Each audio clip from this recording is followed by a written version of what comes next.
hayat kavşanasıydı, ahli söhbet hammamiz. Begarazlık gülşeniydi, yavru ülfet hammamiz. Biz emas bedardlar, ahli muhabbet hammamiz.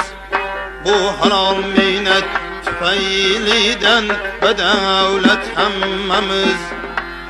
Köp yaşayli çüstüya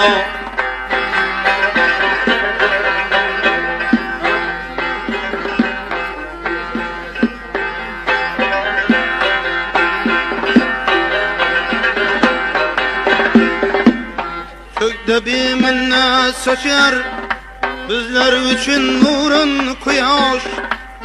Her nefes hizmette deryayı, hava, toprağı, taş. Rızkımız bu.